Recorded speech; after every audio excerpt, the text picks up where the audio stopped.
Para po sa topic natin na History of Redemption, sabi ko po sa inyo, tatalakayin natin yung 4 parts story of the Bible. Creation, Fall, Redemption, and Completion. Now, usually po kasi sa mga devotions natin, hindi ko talaga nadidiscuss lahat kasi 15 minutes lang. Pero nagkakaroon tayo ng idea, no?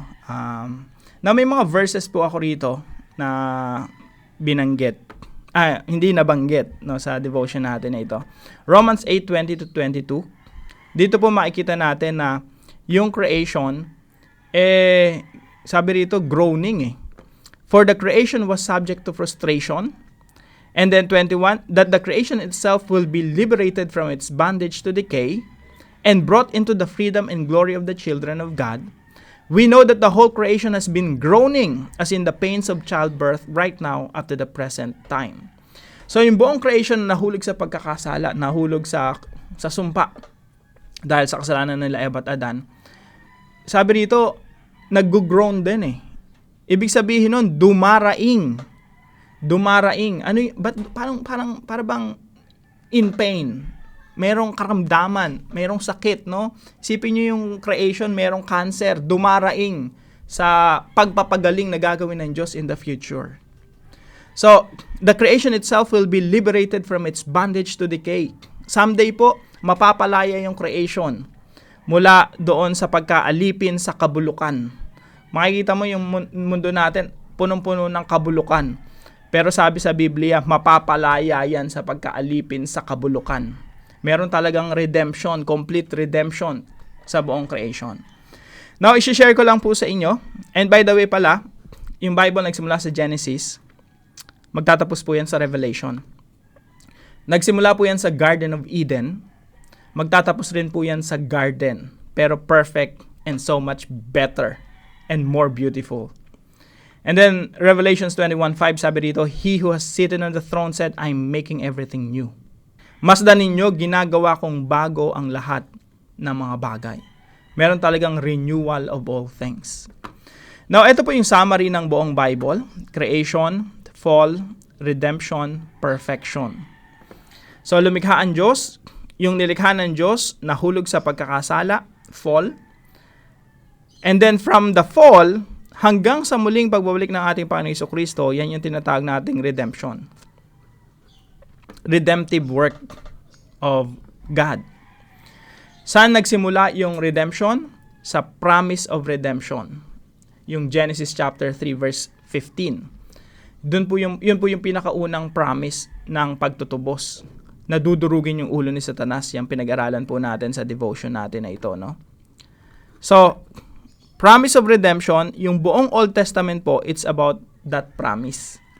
Kaya po yung Old Testament, expectation yan Ibig sabihin, pangako na mayroong darating na Messiah sa New Testament. So, yung Old Testament, it's all about the promise of redemption. Yung first coming ni Jesus, ng pinanganak ng ating Panginoon Jesucristo, yan na po yung beginning of redemption. Sa New Testament po, Jesus died, buried, resurrected.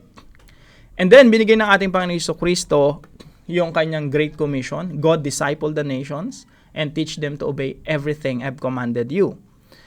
Yan na po yung pangatlo, growth of redemption. So, yung redemption po, may 4 din na phase. Phase 1, promise. Phase 2, beginning. Phase 3, growth. Phase 4, completion. Completion of redemption. Ibig sabihin, magtutuloy-tuloy yung pag-abante ng Ebanghelyo, magtutuloy-tuloy yung pagdidisipulo sa mga bansa hanggang sila ay magsiluhuran at magsisamba sa Panginoong Jesucristo. Sila ay magiging alagad ng Panginoong Jesucristo. Lahat ng mga bansa sa mundo, mga ethnic groups, hanggang sa marating po nito yung dulo, completion of redemption. Kailan po mangyayari ito? Sa muling pagbabalik ng ating Panginoong Jesucristo, kung saan po merong resurrection. Ibig sabihin, bubuhayin tayo mag-uli, magkakaroon ng Judgment Day, and after that, perfection.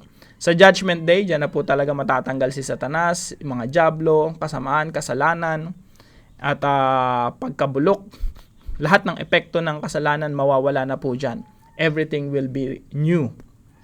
So, papasok po tayo sa perfection or completion of the project of redemption. So, ito po yung summary ng buong Bible. Now, mga kapatid, tayo po ay invited dito.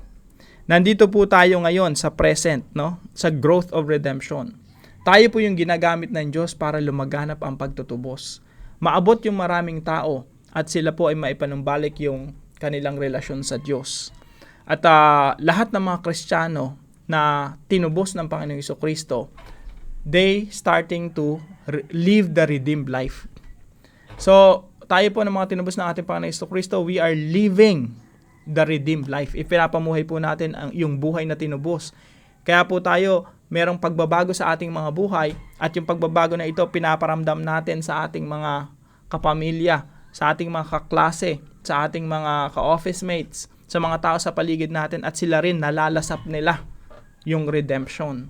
Nakikita nila yung kabutihan ng Diyos sa pamamagitan ng iyong buhay. Nakikita nila yung pagmamahal ng Diyos sa pamamagitan ng iyong pagmamahal at pagmamalasakit na pinapakita mo sa iba. Yan po ay parte ng spreading the redemptive work of Christ. Parte po yan ng growth of redemption. Invited ka kapatid, nire-represent mo si Jesus sa mga tao sa paligid mo. Kaya po dito sa discussion question natin, how does seeing your life as part of God's redemptive plan improve the way you love others? Mas mamahalin mo yung mga tao sa paligid mo kasi mas ramdam mo yung relentless love of God for you and for me. Dahil nakita natin yung pagmamahal ng Panginoon Jesucristo doon sa krus ay katutubos natin. Ganon din yung pag-ibig natin sa iba. Talagang mas mamahalin mo sila kahit di sila kamahal-mahal.